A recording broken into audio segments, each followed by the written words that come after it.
About 6 months ago, I went through a kidney situation where I was about 215. I was a lot bigger than this, played college football, and I lost about 30 pounds in 3 months. And I didn't realize that I was eating way too much protein. Not only was I eating too much protein, when you're working out, when you work out too much, you break down that muscle in your kidneys. If you break down too much, it actually poisons your kidneys, and that's what happened to me. I didn't know, because the fitness industry, all they push is protein, protein, protein. And actually, I was trying to go to the NFL, so I was trying to get a lot bigger. So I was eating way too much protein and also working out, doing that at the same pace. If you're not kind of flushing that stuff out your system, it can poison it, and that's what happened to me. So I had to completely switch my diet over to plant-based, switch over to a plant-based diet, and in about 3 months I healed up from everything. 1 week the doctor was like, I needed dialysis, and the very next week they were like we have no idea what happened. So it's just a testament that nutrition and eating healthy is very important, and you gotta watch what you put in your body. Too much protein, too much of anything can be too much. So always be careful with that. So to even be on American Ninja Warrior was just, it was kind of a dream come true, and it was really just that I am here statement. Even after everything I've been through, and in the video you heard of some of my past experiences from the abuse and from being homeless and some of the things I've been through, and even from the kidney failure. I only had 3 months to prepare for American Ninja Warrior, but it was really like my I am here statement. I built my speaking grind solo to brand self-awareness, and it's all about self-love and mindfulness. And I did that because I had a very hard time learning how to love myself as I grew.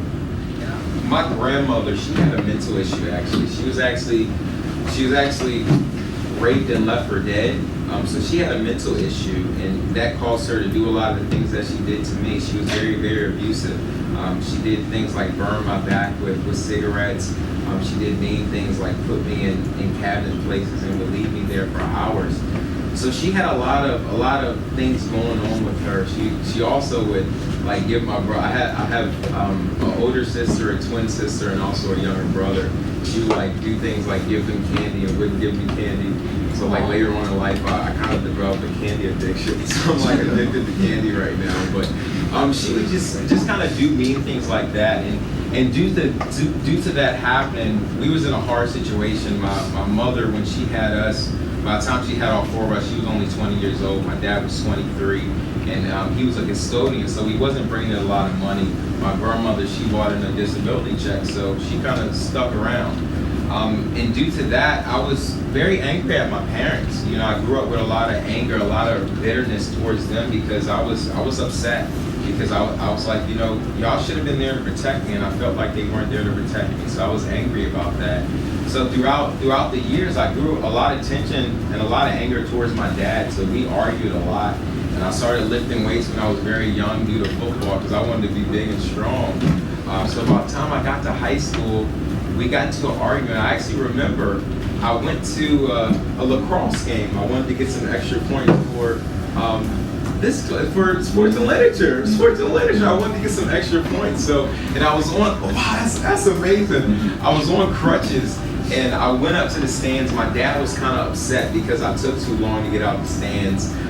So we got into a little bickerment. He ended up putting me out that night. That night I actually stayed in the pool house. So I slept in the pool house that night.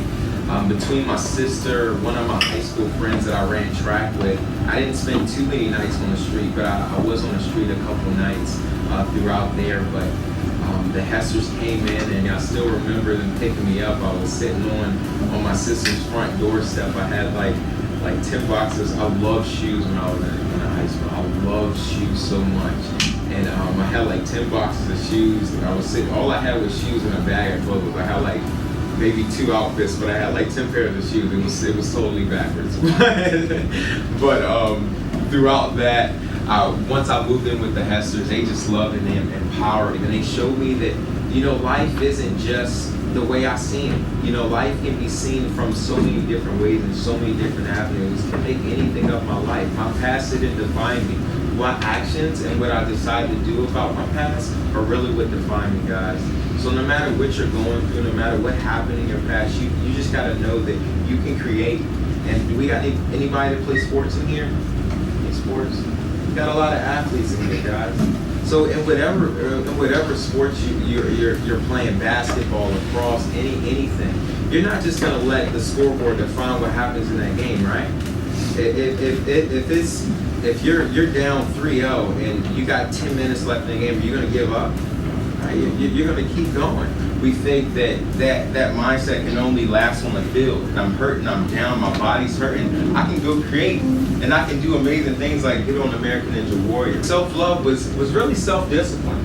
I was homeless, but I was still making things happen. I was still coming to school. I was still getting my grades done. I was still going to football practice. I was still getting up at 6 a.m. and making waves out of nowhere. Sometimes hard things happen in our life and we just gotta find a way to make something of it. You know, I had amazing people in my life like Coach Schumacher, like my coach, Coach DiFrancesco, like the Hessers that came there and they helped me and they empowered me and they loved me and taught me a lot of amazing things. But not only did they teach me things, they showed me different perspectives. When the first thing my brothers said to me when I moved in with the Hessers, they said, Kevon, you're part of a white family now, your name's Kevin. So that's like an ongoing joke that we have. We learn different things like just about eating, right? I like sugar in my spaghetti. Anybody like sugar in their spaghetti? No? Okay, yeah. Well, they thought that was weird too, right? Right? They thought that was kind of weird. So when I would put sugar in my spaghetti, it was like, that's weird. But hey, that was normal for me. You know, our perspectives really come from where we come from and our different experience. I grew up a lot different from them and they grew up a lot different from me. And there was nothing wrong with that. I remember a Thanksgiving, I was sitting down with my cousin Renee. Renee was about 8 years old and we were sitting down eating and she was looking at my fingers and she said, Kevon, your fingers look like sausages. And I laughed and I thought it was the funniest thing ever because to her, that's what my fingers look like. But is there anything wrong with that? From an 8 years old high, is there anything wrong with that? Absolutely not. Sometimes we have a tendency to get offended when people say things to us that are kind of outside of who we are. But right, it's no point of us get offended. Really look at the situation and see what's going on. And then sometimes we'll get into arguments with people and think about this. If I asked you how you felt about something, you told me your opinion and I said, that's wrong, you should think like this. Isn't that kind of crazy? Don't we do that to people all the time? Right? If I said, hey, you like LeBron or Jordan? Right? You was like, Jordan. I'm like, that's wrong, you should like LeBron. Isn't that crazy? Right? But we do that to people all the time. Perspectives really come from our experiences in life. And we just gotta know that things just are. And just because people don't see things the way we see them, it doesn't mean that they're wrong for thinking that way or I'm wrong. It just, maybe my life experience haven't allowed me to get to where they are. Or they haven't come to the place where I am to see it the way I sense when people have opposite opinions. Polarity sparks creativity. So when opposite opinions happen, that sparks creativity. Think about it. When you're around somebody that thinks just like you, it's not much for you to learn. Y'all think just the same. But when you have somebody that thinks opposite from you, you can actually challenge their opinion and look back at yours and see if it measures up. So you can see that you can think differently, you can evolve. So what happened to me there, my mind started opening and I started seeing things a lot different.